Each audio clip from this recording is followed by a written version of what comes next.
एक बार फिर से विशेष योगीजन बहन कार्यक्रम में लिए चलते हैं। मुख्यमंत्री भजन लाल शर्मा संबोधित कर रहे हैं, क्या कुछ कहने सुनते हैं। सभी को नमस्कार। आज के इस कार्यक्रम में कैबिनेट में मेरे साथी और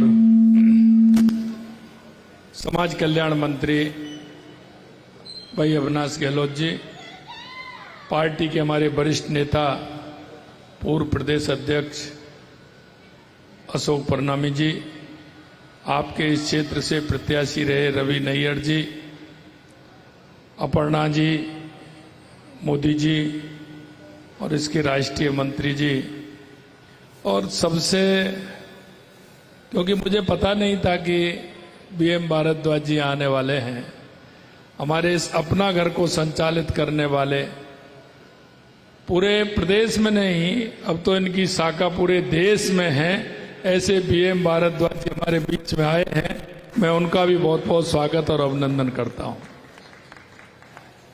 मित्रों, इससे बड़ा पुण्य का कार्य दूसरा कोई हो नहीं सकता है, क्योंकि मुझे अपना घर जाना था, क्योंकि अपना घर के बारे में जितना मैं जानता हूं, और अभी से नहीं, 25 और 30 साल से 35 साल से जब से मैंने देखा है।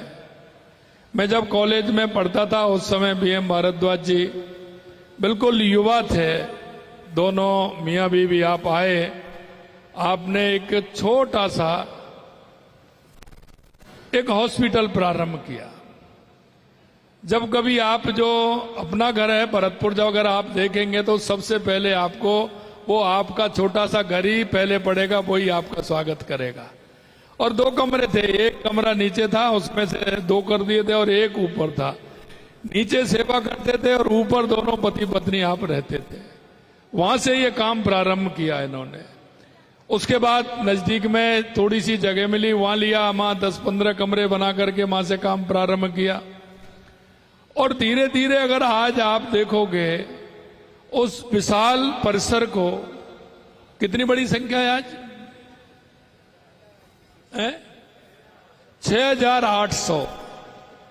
6,800 की संख्या है। इतना बड़ा परिसर अपना घर है। और आपका वो अपना घर का यहां भी जयपुर में भी है जहां हम राज रहे हैं। हमारे राजस्थान के अधिकतर जिलों में और बड़े अगर उपखंड हैं तो उसमें भी आपने अपना घर की संस्था खोली है। मैंने वहां देखा है कि जिस तन्मयता के साथ, जिस भाव के साथ प्रभु जी की जो पूजा होती है, प्रभु जी का जो उनके प्रति समर्पण है, वो आपको ऐसा दृश्य लगेगा जब आप देखेंगे तो आपका मन और मन का जो विश्वास है कि हमें हमारे उन भाई बहनों की, जो दिव्यांग जन हैं, जो बोल नहीं सकते, आपकी भाषा पहचान नहीं सकते, वो चल नहीं सकते, अपनी दैनिक दिनचर्या भी वो पूर्ण रूप से नहीं अपनी कर सकते, ऐसे उन सभी की सेवा प्रभु जी मान करके उनकी सेवा हो रही है। मैं अपना घर को और हमारे इसके संस्थापक बीएम भारद्वाज जी और उनकी पूरी जो टीम है उसको मैं सबसे पहले बहुत बहुत धन्यवाद देता हूं, बहुत बहुत साधुवाद देता हूं। मैं जब वहां रहता था तो हर जन्मदिन पर मेरा हो, बच्चों का हो, हम अपना घर जाना होता था। क्योंकि मैं जयपुर में था तो मैंने इनसे 5 दिन पहले कहा था कि मुझे मेरे दिव्यांग भाई बहनों के यहाँ जाना है और रक्षाबंधन का त्योहार मुझे उनके बीच में जाके मनाना है, उनके बीच में जाकर के मुझे रक्षा सूत्र बंधवाना है, जिससे अगर मेरी ये सभी बहनें मेरे को जो आशीर्वाद देंगी, मैं मानूंगा कि मेरे ऊपर आपकी बहुत बड़ी कृपा है, मेरे ऊपर सुरक्षा का कवच जो आपने ये बांधा है। निश्चित रूप से मैं इतना कह सकता हूं कि आपने जिस भाव और जिस मन से इसको मेरे हाथ की कलाई पे बांधा है, निश्चित रूप से उसकी मैं पूर्ण रूप से जितनी मेरे में क्षमता है उसको मैं पूरा करूंगा और हमारे दिव्यांग भाई बहनों के जीवन में एक खुशहाली आए, एक उनको ऐसा लगे अभी मैं देख रहा था मेरी बहन कितनी खुश हो रही थी। अभी आपने देखा बहन कितना जोरदार उन्होंने अपना डांस किया, कितना अच्छा गायन। में तो धन्यवाद देना चाहता हूं कि उन्होंने जिस ताल और सुर से जो गा रहे थे, उन्होंने जो सीखा ये कम नहीं है। इसलिए मैं तो यही कहना चाहता हूं और समाज के उन सभी लोगों से कहना चाहता हूं, मेरे भाई और बहनों, हमारे बीच में कहीं कोई हमारी ऐसी भाई है, बहन है, हमारी कोई माता है। देखिए, जीवन में जीवन जीने का और जीवन को सफल बनाने का ये बहुत बड़ा काम है। क्योंकि पंडित दीनदयाल उपाध्याय जी कहते थे, अंतिम पंक्ति में जो व्यक्ति खड़ा है उसके लिए, सेवा के लिए हम आगे बढ़ें। बाबा साहब भीमराव अंबेडकर जी ने कहा है कि अंतिम पायदान पर जो खड़ा व्यक्ति है उसकी हम सेवा करें, उसके दुख दर्द को हम अपना दुख दर्द मान करके उसको महसूस करें। पंडित दीनदयाल उपाध्याय जी ने कहा है कि हमारा एकात्म मानव का स्वरूप उन्होंने दिया है कि ये जो हमारा समाज है एक मानव के शरीर की भांति है, और शरीर की भांति होने के कारण आप देखते हैं कि जिस तरह से हमारे शरीर की अगर एक उंगली में कांटा लगता है तो वो पूरे शरीर में उसका दर्द महसूस होता है। आप देखते हैं कि जब हम रास्ते में चलते हैं, अगर कोई ऐसा जानवर आ जाए, कोई सांप आ जाए तो आंख देखती है ना, आंख ही देखती है उसको, आंख देखती है, लेकिन पैर क्यों भागते हैं? दौड़ तो पैर लगाते हैं, देखता आंखों ने है और दौड़ते पैर हैं। आपके पैर में कांटा लगा तो हाथ क्यों जाता है उसको निकालने के लिए? यही हमारा समाज है। अगर हमारा अंतिम पायदान पर खड़े हुए व्यक्ति है, उसकी पीड़ा अगर हमारे मन के अंदर में नहीं होगी, उनकी पीड़ा अगर हम उसको महसूस नहीं करेंगे, तो हमारा जो ये ईश्वर ने मानव जीवन दिया है वो सफल नहीं हो सकता। मैं उनको भी धन्यवाद देना चाहता हूं जो अपना घर से जुड़ करके सेवा करते हैं। हमारे गुप्ता जी हैं और सभी जो इससे जुड़े हुए, उनको भी मैं बहुत बहुत धन्यवाद देना चाहता हूं कि वो महसूस करते हैं कि समाज के उस काम को जिसको आवश्यकता है उसको हमें करना है। आज मैं इसीलिए मेरे दिव्यांग भाई बहनों के बीच में मैं आया हूं।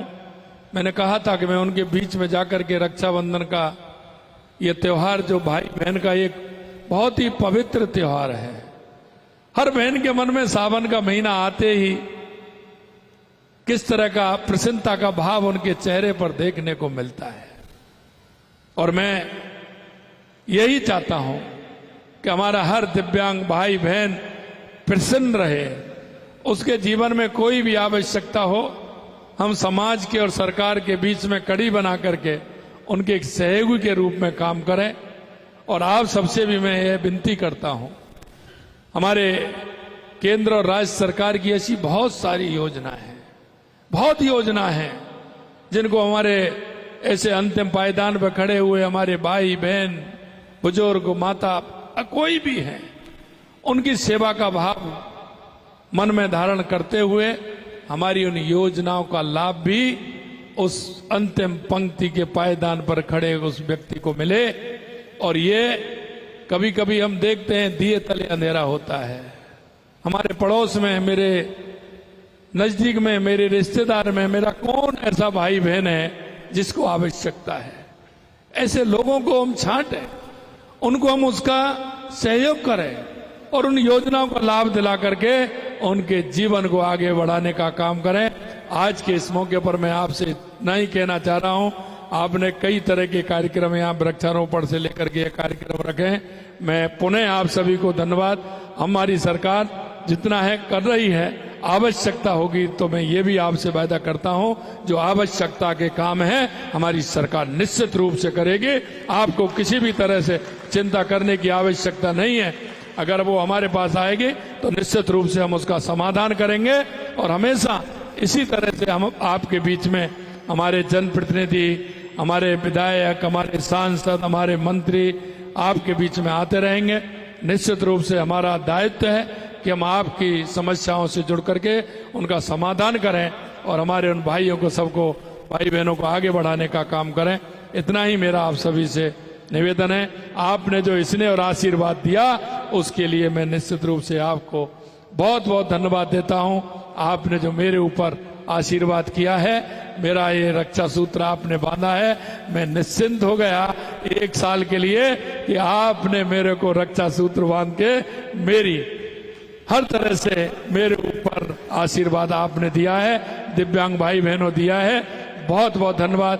क्यों हर भाई कहता है जब उसकी बहन कलाई पर राखी बांध दिया कि मेरा 1 साल का रिन्यूअल हो गया, रक्षा के लिए रिन्यूअल हो गया। ये कहते हैं ना भाई कि बहन की जब राखी कलाई पर बनती है तो मन में प्रसन्नता का भाव होता है, वो ही प्रसन्नता का भाव है। आपको पुनः बहुत बहुत धन्यवाद, बहुत बहुत धन्यवाद। जय हिंद, जय भारत, जय राजस्थान। तो मुख्यमंत्री भजनलाल शर्मा को आपने सुना और आपको बता दें कि विशेष योग्यजन बहन सम्मान कार्यक्रम का यह अवसर था और इस दौरान पूजा कहाँ है? बैठ के कर लेते। पूजा माननीय मुख्यमंत्री महोदय से संवाद करना चाहेंगे। तनिषा है, किधर बैठी है? मैं नहीं बोल सकती। अच्छा, क्या नाम है? पूजा। यहाँ ले लो। पूजा। एक कुर्सी रखो, एक कुर्सी लाओ, बैठो। ये माइक ले लो। माइक पूजा है। ओ वाह, जिसने वो डांस की प्रस्तुति दी थी। हाँ बहुत अच्छा डांस था, बहुत अच्छा। कैसा लगा आज का कार्यक्रम? अच्छा। वाह बहुत अच्छा। अच्छा। और कुछ कहोगे? पूजा कुछ और कहना है आपको? कुछ और बोलना है? हाँ। बोलिए। घूमपा जाना है अम्मा को, घूमपा घूमने जाना है, घूमने जाना है उसको। अच्छा, वाह, घूमने जाना है। अच्छा अच्छा, चलिए एक सूची बनाई है और बहनों को कहीं ना कहीं जयपुर में अच्छा स्थान देखिए और इन सबको घुमाइए, ठीक है? इसकी व्यवस्था हम कह देते हैं, कर देते हैं। बिल्कुल सही कहा।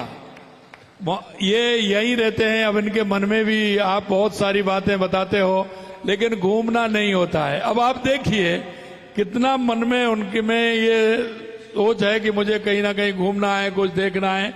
इसलिए आप सूची बनाई है, बस एक बढ़िया बस करिए और ऐसे स्थान चिन्हित करिए और उन स्थानों पर सबको लेकर के जाइए और घुमा करके लाइए।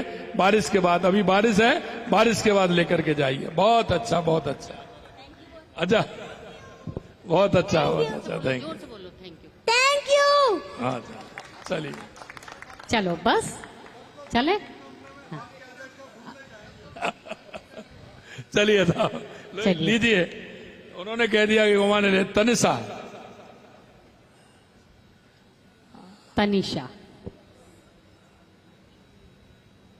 नमस्ते बोलो। नमस्ते। नमस्ते, कैसी हो तनिषा? अच्छी। वाह, बताइए, कुछ कहना है आपको? कुछ बोलना है आपको? कुछ कहना है, बताइए। आप कैसे हैं? आप कैसे? हाँ, मैं अच्छा हूं इसीलिए तो आ गया। हाँ, और बताओ। आप ठीक हो? अच्छी। बताइए और क्या करना है? और क्या कहना है तनिष्का को?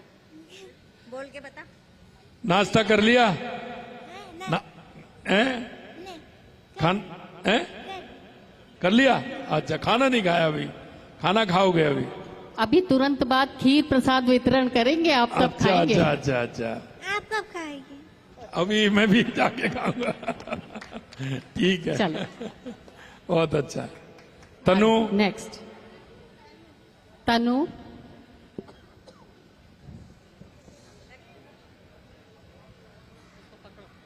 लीजिए माइक। तनु, कैसी हो? हेलो। हाँ, राधे राधे। वाह, राधे राधे। राधे राधे राधे राधे राधे। वाह, बहुत अच्छा। ये प्रभु जी पर बुरा है, ये भारद्वाज जी। चलिए, और क्या कहोगे? और क्या कहना है? नाश्ता करना है। कर लिया?